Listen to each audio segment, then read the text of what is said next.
Welcome to steno series. यहाँ आपको 80 शब्द प्रति मिनट के हिंदी डिक्टेशन बोले जाएंगे जो आपके आने वाले exams UP triple S C steno 333 और 1224 के लिए बहुत ही महत्वपूर्ण है। अगर आप इन्हें डेली पाना चाहते हैं तो हमारे चैनल को सब्सक्राइब करिए, बेल आइकन को ऑन करे रखिए, जिससे हम जब भी डिक्टेशन अपलोड करें तो आपको मिल जाए। और डिक्टेशन अच्छे लगे तो उसे लाइक करें। डिक्टेशन स्टार्ट होगा 5 सेकंड बाद। स्टार्ट। भारत की ताकत पर संदेह करने वालों की संख्या भारत में भी कम नहीं है, मगर ऐसे तमाम लोगों को एक बार संयुक्त राष्ट्र के महासचिव एंटोनियो गुटेरस की बातों पर जरूर गौर करना चाहिए। गुटेरस ने दो टूक कहा है कि भारत एक बेहद सफल उभरती अर्थव्यवस्था है जिसका वैश्विक मामलों में प्रभाव लगातार बढ़ रहा है। साथ ही यह बात भी गौर करने की है कि भारतीयों की तकनीकी प्रतिभा पर स्वयं भारतीय ही नहीं बल्कि विदेशी भी शंका करते हैं। ऐसे तमाम लोगों को जवाब देते हुए गुटेरस ने कहा है कि कृत्रिम बुद्धिमत्ता शिखर सम्मेलन की मेजबानी के लिए भारत बिल्कुल सही जगह है। वह भारत को एक ऐसे देश के रूप में देखते हैं जो अपनी वैज्ञानिक तरक्की का लाभ पूरी दुनिया को देते हैं और कृत्रिम बुद्धिमत्ता से सभी को लाभ मिलना चाहिए। एआई केवल विकसित देशों या दो महाशक्तियों का विशेषाधिकार नहीं है।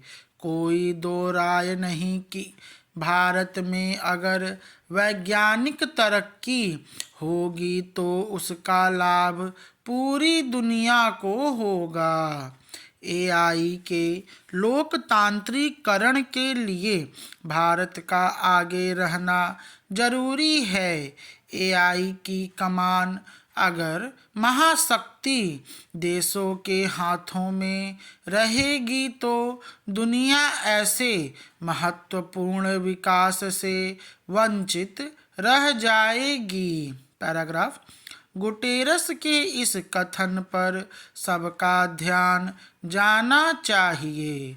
कृत्रिम बुद्धिमत्ता मानव जाति के लाभ के लिए एक सार्वभौमिक साधन बन जाए। विश्व में बहुध्रुवीयता से ही सबको लाभ होगा। आश्चर्य नहीं। गुटेरस भारतीय नेताओं के साथ बहुध्रुवीय दुनिया में भारत की भूमिका पर चर्चा करने के लिए उत्सुक हैं। विगत दशक में बुरे तजुर्बे के बाद वह सच्ची बहुध्रुवीता के समर्थक हो गए हैं। अब मानने लगे हैं कि उभरती अर्थव्यवस्थाओं की भूमिका लगातार बढ़ती जानी चाहिए और उन्हें व्यापार, प्रौद्योगिकी और अंतर्राष्ट्रीय सहयोग के मजबूत नेटवर्क बनाने चाहिए। यहाँ यह ध्यान रहे, गुटेरस ने अमेरिका के साथ हो रहे भारत के व्यापार समझौते का नहीं बल्कि यूरोप के साथ हुए व्यापार समझौते को अच्छा उदाहरण बताया है।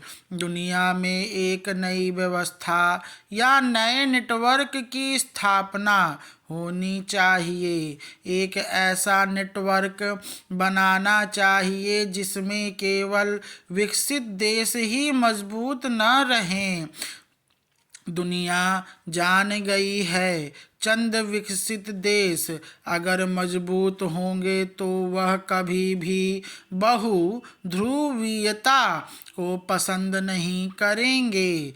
भारत उन देशों में शुमार है जो बहु ध्रुवीयता या गुट निरपेक्षता का शुरू से ही झंडा बरदार रहा है। आज दुनिया के सामने यह त्रासद तथ्य बहुत उजागर है कि संयुक्त राष्ट्र सुरक्षा परिषद किसी भी संघर्ष को सुलझाने और शांति बनाए रखने में असमर्थ साबित हो रही है। मुट्ठी भर देश मजबूत हैं जिनका लक्ष्य सार्वभौमिक शांति कतई नहीं है। ये देश मात्र अपना हित देख रहे हैं, जिसकी वजह से दुनिया में समस्याओं के समाधान को बल नहीं मिल रहा है। स्टॉप। ये मैटर 442 शब्द का है, जो कि 80 शब्द प्रति मिनट की स्पीड से बोला गया है।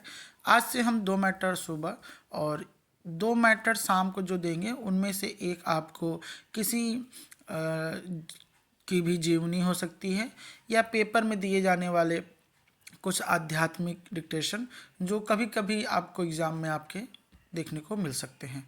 तो शाम से तैयार रहिएगा एक नए तरह के डिक्टेशन के लिए। धन्यवाद।